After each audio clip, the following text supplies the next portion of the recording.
Sniffer dogs are being urgently flown to Darwin in a bid to stop African swine fever from entering the country. Now, this comes after several confirmations of the disease in East Timor. Well, for more, we're joined by Federal Agriculture Minister Bridget McKenzie. She joins us live from Brisbane. Thank you for your time, Ms McKenzie.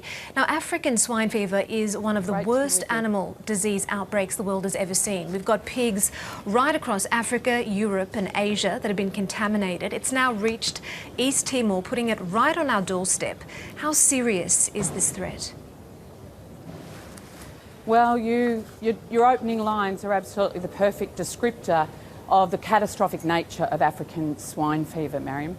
It kills over 80% of the animals it infects, and we know by the end of the year that over a quarter of the world's pig population will have to be slaughtered as a result of this disease.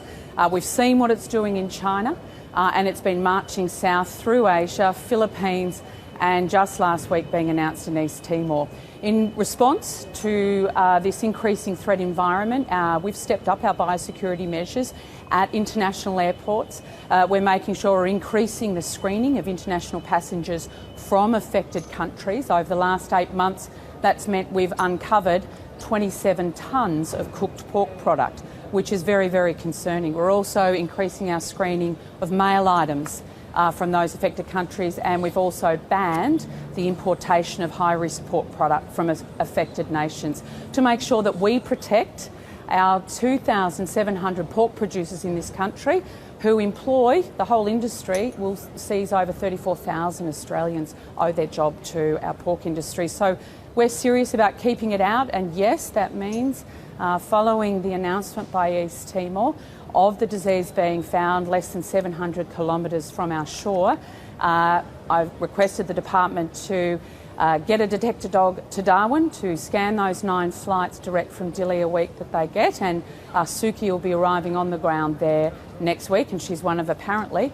our most decorated detector dogs. Minister, now the East Timor outbreak was reported in early September. We're now in October, that's almost a month out. As you've just mentioned, you've asked for sniffer dogs to be flown to Darwin International Airport. Previously, there weren't any there. Why did it take so long? Did we miss the mark on this one? Not at all, Mariam. As I said, over the last 8 months, as this disease has been rumoured to be marching south through China, we've upped the detection and the screening, if you like, of both flights from affected countries, airline passengers, because there's 2 pathways this disease can enter our shores. One is by cooked pork product coming through our airports, and we've now got 22.5 people arriving in our airports each and every year, so screening those passengers from affected countries, and also our mail items. So we've installed 3D X-ray machines in both Melbourne and Sydney, and they're working overtime, particularly scanning those mail items that come from affected countries. So we haven't been sitting on our hand at all. We've been responding to the risk, and now that it's been publicly reported around East Timor, the detector dog's heading north, but that doesn't mean we haven't actually been increasing our screening of both people and parcels over the last 8 months. And that's how we've found, unfortunately, 27 tonnes of cooked pork product, 15% of which was actually contaminated with African swine fever. And for me, this highlights the importance of making sure that international visitors understand our tough biosecurity regime. We've recently made changes that if they're going to bring products like that in, we've got the powers now to cancel their visas and send them home. We want to make sure that our international visitors understand the risks of threatening our pest and disease-free status. 1 in 5 Australians owes their jobs to our trading relationships, and that's built on our reputation as a pest and disease-free nation. Minister, there's no cure, no vaccine. There's research into that, but currently no breakthroughs. Tell us, what's the emergency plan of action in the event that there is an outbreak here in Australia?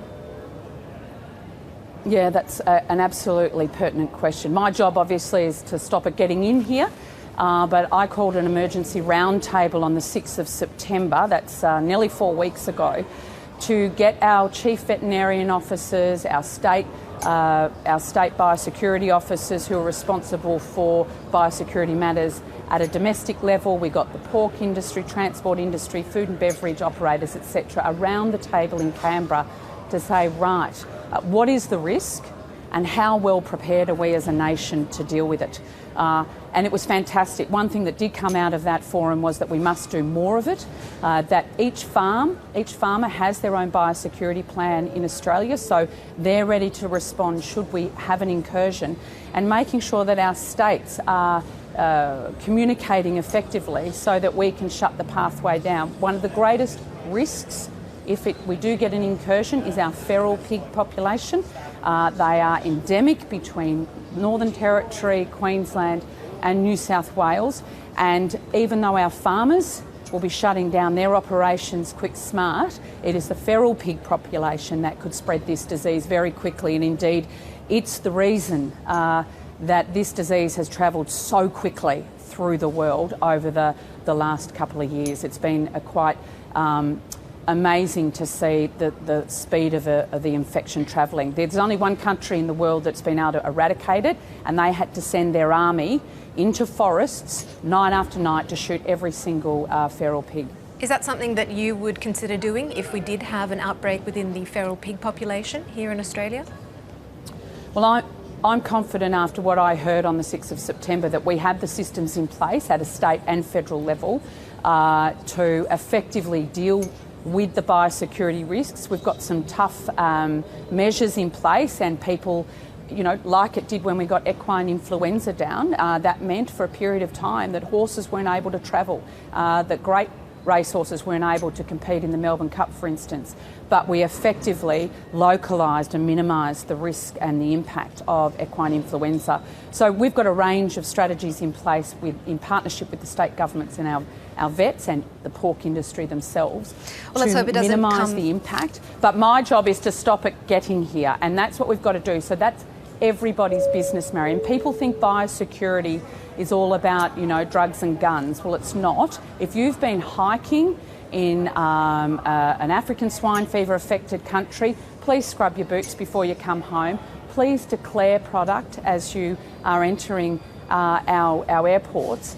And if you are visiting your children who happen to be international students studying here in Melbourne, don't bring them any cooked treats from home. We don't need African swine fever here. We need to keep our strong biosecurity reputation and our strong borders. Thank you very much for your time, Federal Agriculture Minister Bridget McKenzie there.